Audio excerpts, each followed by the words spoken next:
ओम नमो विष्णवे नमः। दोस्तों, आप सभी का मेरे इस यूट्यूब चैनल में हार्दिक स्वागत है। आषाढ़ मास की पहले गुरुवार के दिन सुनिए गुरुवार की व्रत कथा। तो चलिए वीडियो शुरू करते हैं। प्राचीन समय की बात है, एक बड़ा ही प्रतापी तथा दानी राजा था। वह प्रत्येक गुरुवार को व्रत रखता एवं पूजन करता था। यह सब बातें उसकी रानी को अच्छी ना लगती। ना वह व्रत करती, ना ही किसी को एक पैसा तक दान में देती। राजा को भी ऐसा करने से हमेशा ही मना किया करती। एक समय की बात है कि राजा शिकार खेलने वन को गया हुआ था। घर पर रानी और दासी थी। उस समय गुरु बृहस्पति देव साधु का रूप धारण कर राजा के दरवाजे पर भिक्षा मांगने आए। साधु ने रानी से भिक्षा मांगी तो वह कहने लगी कि हे साधु महाराज, मैं तो इस दान और पुण्य से तंग आ गई हूँ। आप कोई ऐसा उपाय बताइए जिससे कि सारा धन नष्ट हो जाए और मैं आराम से रह सकूं। साधु रूपी बृहस्पति देव ने कहा कि हे देवी, तुम तो बड़ी ही विचित्र हो। संतान और धन से भी कोई दुखी होता है। अगर तुम्हारे पास धन अधिक है तो इसे शुभ कार्यों में लगाओ, जिससे कि तुम्हारे दोनों लोग सुधरे। परंतु साधु की इन बातों से रानी खुश नहीं हुई। उसने कहा, मुझे ऐसे धन की आवश्यकता नहीं जिसे कि मैं दान दूं तथा जिसको संभालने में ही मेरा सारा समय नष्ट हो जाए। साधु ने कहा, यदि तुम्हारी ऐसी इच्छा है तो जैसा मैं तुम्हें बताता हूँ तुम वैसा ही करना। बृहस्पतिवार के दिन तुम घर को गोबर से लीपना, अपने केशों को पीली मिट्टी से धोना, केशों को धोते समय स्नान करना, राजा से हजामत बनाने को कहना, भोजन में मांस मदिरा खाना, कपड़ा धोबी के यहाँ धुलने डालना।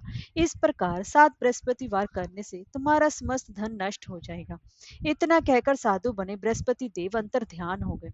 साधु के कहे अनुसार करते हुए रानी को केवल 3 बृहस्पतिवार ही बीते थे कि उसकी समस्त धन संपत्ति नष्ट हो गई। भोजन के लिए परिवार तरसने लगा। एक दिन राजा रानी से बोला कि हे रानी, तुम यहीं पर रहो, मैं दूसरे देश को जाता हूँ, क्योंकि यहाँ पर मुझे सभी जानते हैं, इसलिए मैं कोई भी छोटा कार्य नहीं कर सकता। ऐसा कहकर राजा प्रदेश चला गया। वहां वह जंगल से लकड़ी काट कर लाता और शहर में बेचता। इस तरह वह अपना जीवन व्यतीत करने लगा। इधर राजा के बिना रानी और दासी दुखी रहने लगी।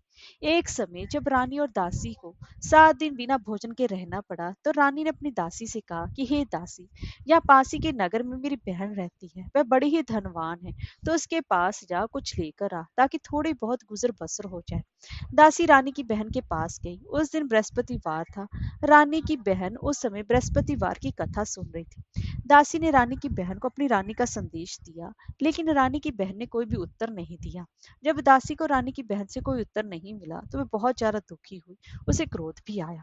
दासी ने वापस आकर रानी को सारी बात बता दी। सुनकर रानी ने अपने भाग्य को कोसा। उधर रानी की बहन ने सोचा कि मेरी बहन की दासी आई थी, परंतु मैं उससे नहीं बोली, इसलिए बहुत ज्यादा दुखी हुई होगी।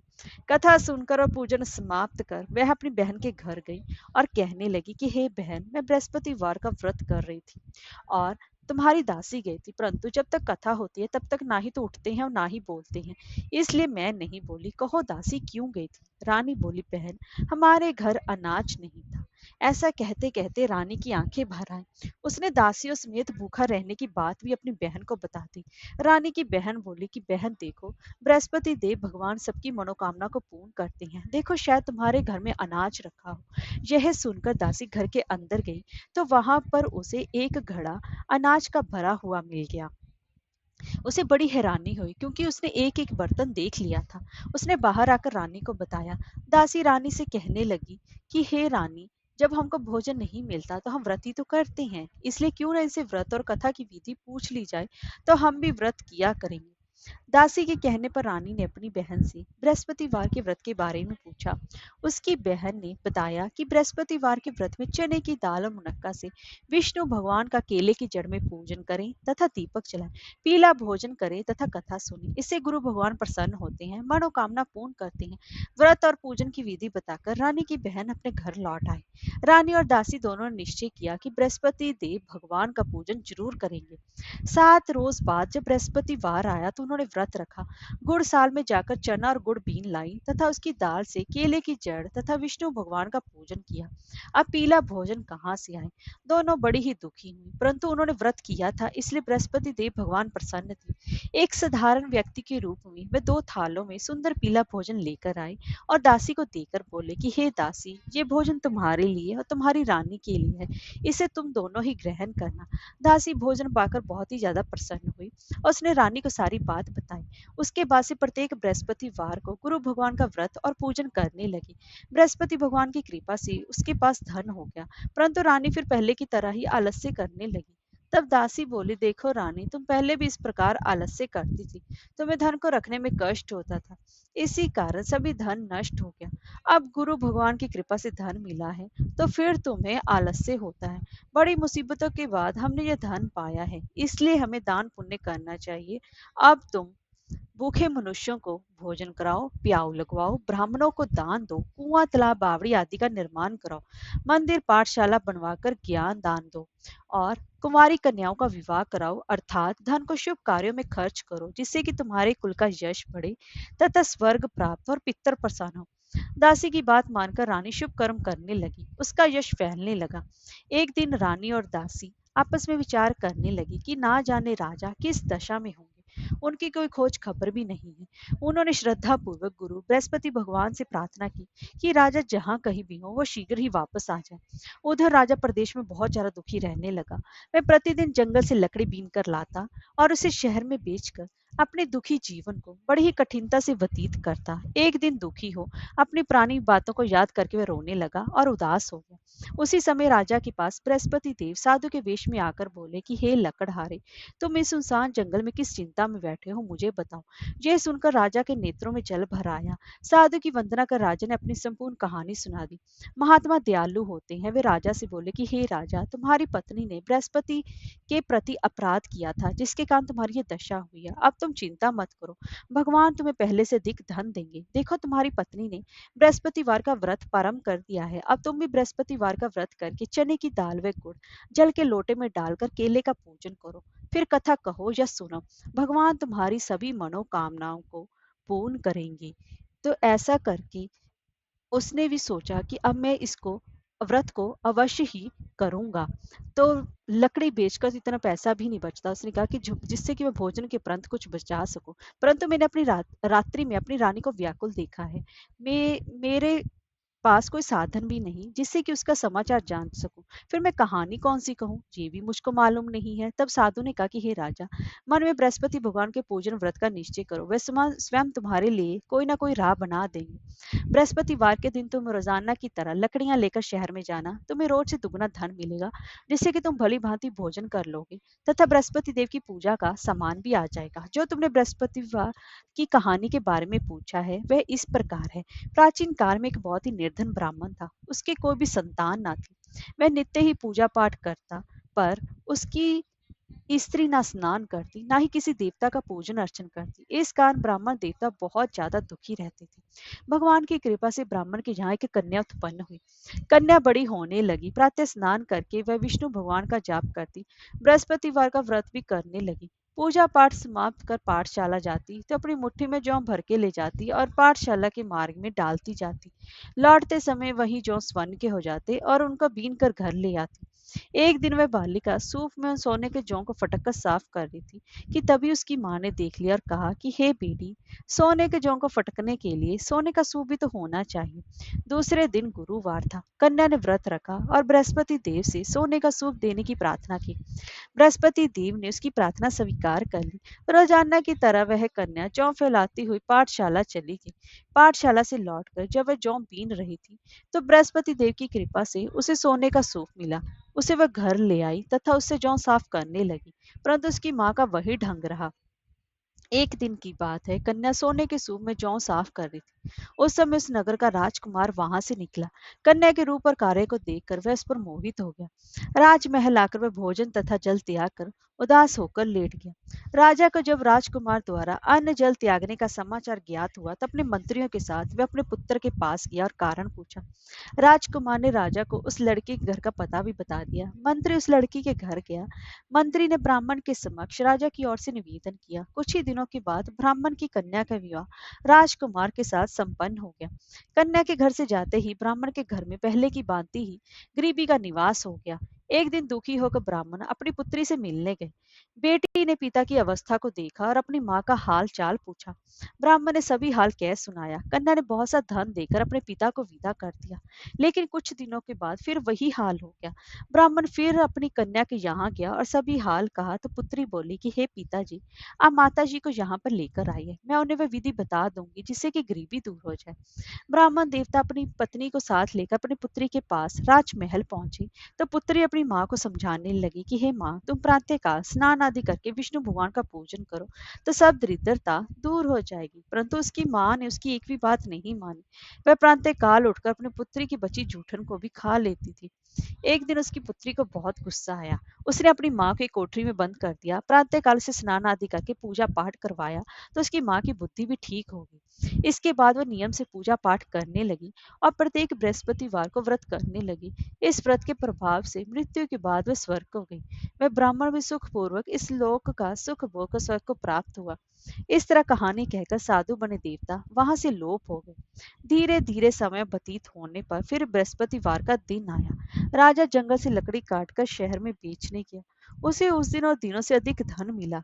राजा ने चना गुड़ आदि लाकर बृहस्पतिवार का व्रत किया। उस दिन से उसके सभी क्लेश दूर हुए। परंतु जब अगले गुरुवार का दिन आया तो वह बृहस्पतिवार का व्रत करना भूल गया। इस कारण बृहस्पति भगवान नाराज हो गए। उस दिन उस नगर के राजा ने विशाल यज्ञ का आयोजन किया था तथा अपने समस्त राज्य में घोषणा करवा दी कि सभी मेरे यहाँ भोजन करने आए, किसी के घर चूल्हा ना जले। इस आज्ञा को जो ना मानेगा उसको फांसी की सजा दी जाएगी। राजा की आज्ञा अनुसार राज्य के सभी वासी राजा के भोज में सम्मिलित हुए। लेकिन लकड़हारा कुछ देर से पहुंचा, इसलिए राजा उसको अपने साथ महल में ले गए। जब राजा लकड़हारे को भोजन करा ही रहे थे तो रानी की दृष्टि उस खूंटी पर पड़ी जिस पर कि उसका हार लटका हुआ था। उस उस पर हार खूंटी पर उसको लटका दिखाई नहीं दिया। रानी को निश्चय हो गया कि मेरा हार इसी लकड़हारे ने चुरा लिया है। उसी समय सैनिक बुलवाकर उसको जेल में डलवा दिया। लकड़हारा जेल में विचार करने लगा कि ना जाने कौन से पूर्व जन्म के कर्म से मुझे ये दुख प्राप्त हुआ है, और जंगल में मिले साधु को याद करने लगा। तत्काल बृहस्पति देव साधु के रूप में प्रकट होकर कहने लगे कि अरे मूर्ख, तूने बृहस्पति देवता की कथा नहीं की, इसी कारण तुझे ये दुख प्राप्त हुआ है। अब चिंता मत कर, बृहस्पतिवार के दिन जेल खाने के दरवाजे पर तुझे 4 पैसे पड़े मिलेंगे। उनसे तू बृहस्पतिवार की पूजा करना तो तेरे सभी कष्ट दूर हो जाएंगे। अगले बृहस्पतिवार उसे जेल के द्वार पर 4 पैसे मिले। राजा ने पूजा का सामान मंगवाकर कथा कही और प्रसाद बांटा। उसी रात्रि में बृहस्पति देव ने उस नगर के राजा को स्वप्न में कहा कि हे राजा, तूने जिसे जेल में बंद किया है उसे कल छोड़ देना, वह निर्दोष है। राजा प्रातःकाल उठा और खूंटी पर हाथ टंगा देकर लकड़हारे को बुलाकर क्षमा मांगी तथा राजा के योग्य सुंदर वस्त्र आभूषण भेंट कर उसे विदा किया। गुरुदेव की आज्ञा अनुसार राजा अपने नगर को चल दिया। राजा जब नगर के निकट पहुंचा तो उसे बड़ा ही आश्चर्य हुआ। नगर में पहले से अधिक बाग, तालाब, कुएं तथा बहुत सी धर्मशालाएं, मंदिर आदि बने हुए थे। राजा ने पूछा कि ये किसका बाग और धर्मशाला है। तब नगर के सब लोग कहने लगे कि ये सब रानी और दासी द्वारा बनवाए गए हैं। राजा को आश्चर्य हुआ और गुस्सा भी आया कि उसकी अनुपस्थिति में रानी के पास धन कहाँ से आया होगा। जब रानी ने खबर सुनी कि राजा आ रहे हैं तो उसे अपनी दासी से कहा कि हे दासी, देख राजा हमको कितनी बुरी हालत में छोड़ गए थे, वह हमारी ऐसी हालत देखकर कहीं लौट ना जाए, इसलिए तू दरवाजे पर जाकर खड़ी हो जा। रानी की आज्ञा अनुसार दासी दरवाजे पर खड़ी हो गई और जब राजा आए तो उन्हें अपने साथ महल में लिवा लाए। तब राजा ने क्रोध करके अपनी तलवार निकाली और पूछने लगा, बताओ ये धन तुम्हें कैसे प्राप्त हुआ है। तब रानी ने सारी कथा कह सुनाई। राजा ने निश्चय किया कि मैं रोजाना दिन में 3 बार कहानी कहा करूंगा और रोज व्रत किया करूंगा। अब हर समय राजा के दुपट्टे में चने की दाल बंधी रहती तथा दिन में 3 बार कहानी कहता। एक रोज राजा ने विचार किया कि चलो अपनी बहन के यहाँ हो आऊं। इस तरह का निश्चय कर राजा घोड़े पर सवार होकर अपनी बहन के यहाँ चल दिया। मार्ग में उसने देखा कि कुछ आदमी एक मुर्दे को लिए जा रहे हैं। उन्हें रोककर राजा कहने लगा, अरे भाइयों, मुझसे मेरे बृहस्पतिवार की कथा सुन लो। वे बोले, लो हमारा तो आदमी मर गया है, इसको अपनी कथा की पड़ी है। परंतु कुछ आदमी बोले, अच्छा कहो, हम तुम्हारी कथा भी सुनेंगे। राजा ने दाल निकाली और कथा कहनी शुरू कर दी। जब कथा आदि हुई तो मुर्दा हिलने लग गया और जब कथा समाप्त हुई तो राम राम करके वह मुर्दा खड़ा हो गया। राजा आगे बढ़ा तो उसे चलते चलते शाम हो गई। आगे मार्ग में उसे किसान खेत में हल चलाता मिला।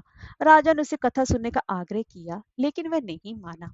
राजा आगे चल पड़ा। राजा के हटते ही बैल पछाड़ खाकर गिर गई तथा किसान के पेट में बहुत जोर से दर्द होने लगा।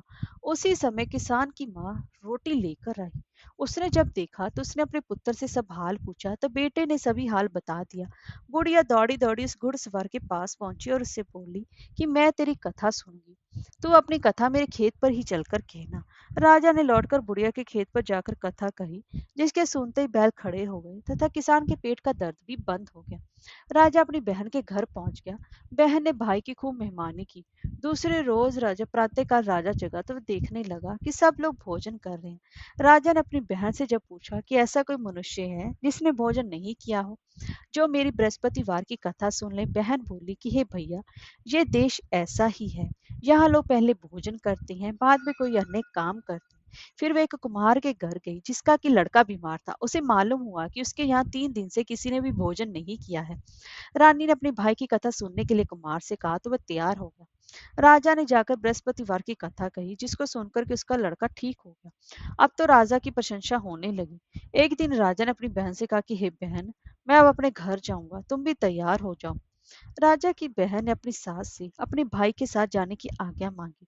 सास बोली, हाँ चली जा, मगर अपने लड़कों को मत ले जाना, क्योंकि तेरे भाई की कोई भी संतान नहीं होती है। बहन ने अपने भाई से कहा कि हे भैया, मैं तो चलूंगी, मगर कोई बालक नहीं जाएगा। अपनी बहन को भी छोड़कर दुखी मन से राजा अपने नगर को लौट आया। राजा ने अपनी रानी से सारी कथा बताई और बिना भोजन किए वह शैया पर लेट गया। रानी बोली कि हे प्रभु, बृहस्पति देव ने हमें सब कुछ दिया तो वह हमें संतान भी अवश्य ही देंगे। उसी रात बृहस्पति देव ने राजा को स्वप्न में कहा कि हे राजा, उठ, सभी सोच त्याग दे, तेरी रानी गर्भवती है। राजा ये बात सुनकर बड़ा ही खुश हुआ। 9वें महीने रानी के गर्भ से एक सुंदर पुत्र पैदा हुआ। तब राजा बोला कि हे रानी, स्त्री बिना भोजन के रह सकती है, परंतु बिना कहे नहीं रह सकती। जब मेरी बहन आए तो तुम उसे कुछ कहना मत। रानी ने हाँ कर दी। जब राजा की बहन ने ये शुभ समाचार सुना तो बहुत खुश हुई तथा बधाई लेकर अपने भाई के यहाँ आई। रानी ने जब उसे आने का उलाहना दिया, जब भाई अपने साथ ला रहे थे तब तो टाल गई। उनके साथ तो ना आई, आज अपने आप ही भागी भागी बिना बुलाए आ गई। तो राजा की बहन बोली, भाभी, अगर इस प्रकार मैं ना कहती तो तुम्हारे घर औलाद कैसे होती। बृहस्पति देव सबकी मनोकामना को पूर्ण करते हैं। जो सद्भावना पूर्व बृहस्पतिवार का व्रत करता है, कथा पढ़ता है अथवा सुनता है और दूसरों को भी सुनाता है, बृहस्पति देव उसकी सभी मनोकामनाएं पूर्ण करते हैं, उनकी सदैव रक्षा करते हैं। जो संसार में सद्भावना से गुरुदेव का पूजन व व्रत सच्चे हृदय से करते हैं, उनकी सभी मनोकामनाएं वैसे ही पूर्ण होती हैं जैसी सच्ची भावना से। रानी और राजा ने बृहस्पति देव की कथा का गुणगान किया तो उनकी सभी इच्छाएं बृहस्पति देव जी ने पूर्ण की। अनजाने में बृहस्पति देव की उपेक्षा न करनी, ऐसा करने से सुख शांति नष्ट होती है। इसलिए सबको कथा सुनने के बाद प्रसाद लेना चाहिए, हृदय से मनन करते उनका जयकारा बोलना चाहिए। बोलो बृहस्पति देव भगवान की जय, बोलो विष्णु भगवान की जय।